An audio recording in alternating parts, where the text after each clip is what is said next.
Welcome to Shorty SuperCoach. Going to take a look at the Dockers today. I reckon they're one of the more interesting teams to have a look at, to be honest. Few guys I really like the look of.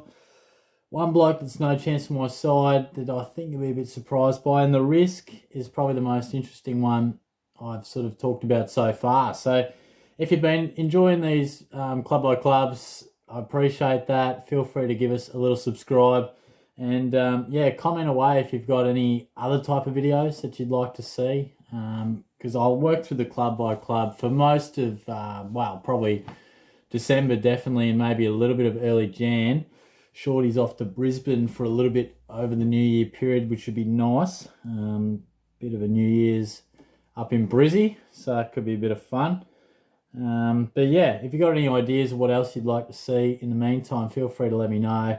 And as always, if you've got any players that you reckon I've missed or whoever's in your team for the Dockers, feel free to chuck it in the comments below. But first things first, I pumped up the Dockers. I don't really know if I've got a lock, but there are a few guys in the breakout category. Is a guy that I feel is probably a lock for my team. He's one of my absolute favourites. I'll get to him in a second. But I've landed on Luke Ryan as my lock, and that's a bit, he's not really a lock, but I guess I'll probably look at the Dockers and I sort of say to myself, I reckon he's almost the best selection. I think he's a bit unique, just a bit Tom Stewart-like, but Tom Stewart took his game to another level last year, and I feel like, his price is brutal, particularly what will be an interrupted pre-season. A little bit interrupted. He's back into it sort of pre-Christmas, but we'll wait and see how fully fit he is as we go through. But I just really like him. I can see myself starting him.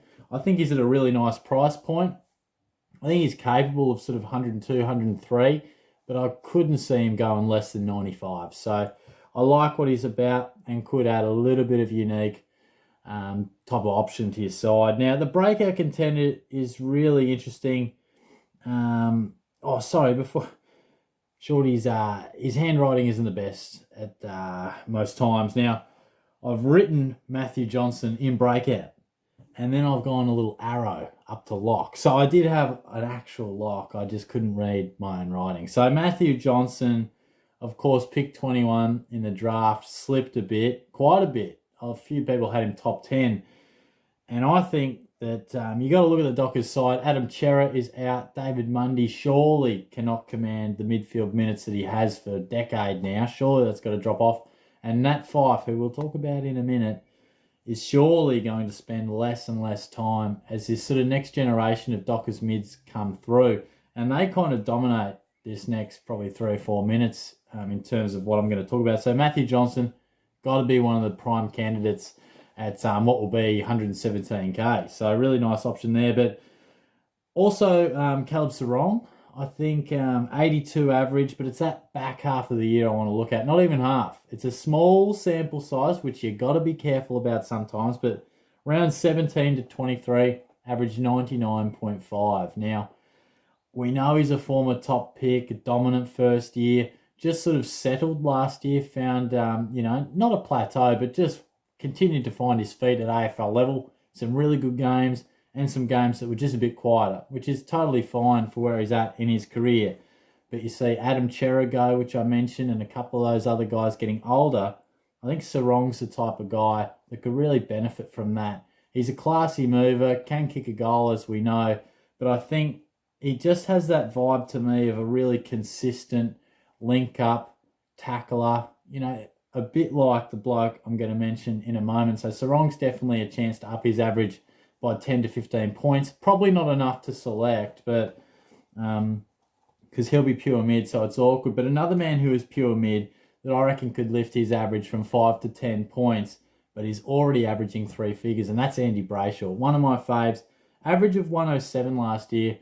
And off the top of the video I mentioned, Dockers have a couple of guys I really like. One is Luke Ryan, and another is Andy Brayshaw. Now, he was a favourite of mine a few years back when I picked him as a bit of a breakout option. He must have been available as a forward back then, and I think he took his average up to around that high 90s mark and served me well. He's just got premium mid written all over him, I reckon. I think he thrived when he got the more opportunity in the guts. I think at times we sort of saw him taken outside the stoppage for whatever reason. I don't even know why, but his centre bounce attendance numbers when every one of the Dockers mids were in weren't always in that top 3 or 4. They sort of went with a Monday. Sometimes it's the wrong. Fyfe was always in there. So it's quite interesting, but I think Brayshaw's now their number 1 midfielder. I think he's just in the mould of Lachie Neale, Tom Rockcliffe, even Clayton Oliver for probably not quite to that extent, but I'm not saying he's going to average numbers like those guys, but he sort of reminds me of the similar traits. Lots of possession, easy possession, just hunts the ball. The sort of guy that you just look at half-time, gee, he's already had 4 tackles. You know, that type of thing. I think he just has so many avenues to score. And it was that game against Richmond where he just lifted, and it had sort of captain vibes about it, where he just willed himself. He scored 190, which I was spewing at the time because I wanted him. I was sort of thinking, shit, he could be about 102, 103 average for next year. Going to have to pay a little bit extra off the back of that 190 late in the year, but I can see Brayshaw averaging more than 110, and I'd be happy if he just lifted his average in any way, shape or form. 2 or 3 points would do me fine.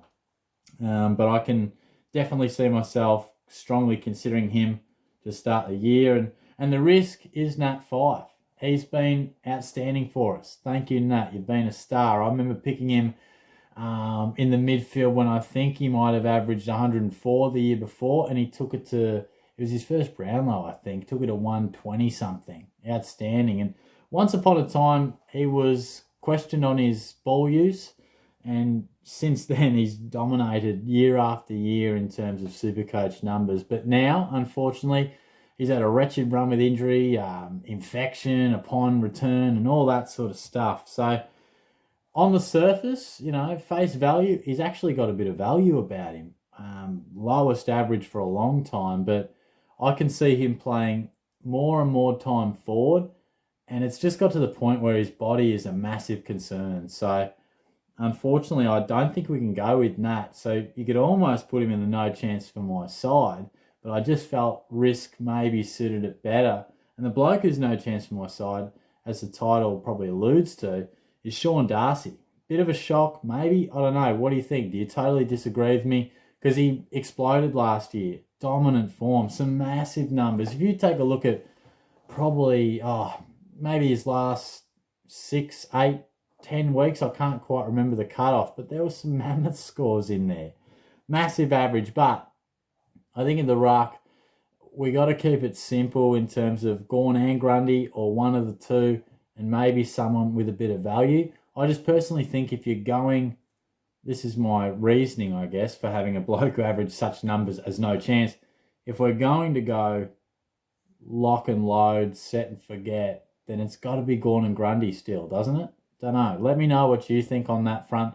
Or is Darcy legitimately a guy that says, no, I can mix it with these boys and I'm a genuine primo, super primo for the ruck department. So I'd be really interested to see.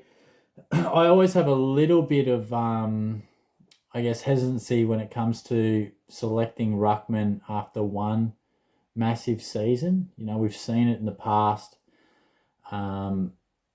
where it hasn't always been super consistent, because it's hard to be consistent as a ruck, which is why Gawn and Grundy have been so unbelievably good. But I'd love to hear your thoughts on that. You might think I'm absolutely nuts, but let me know. So if I've missed anyone, or if you're picking a few of those guys in your team, let me know. And I'll be back pretty soon.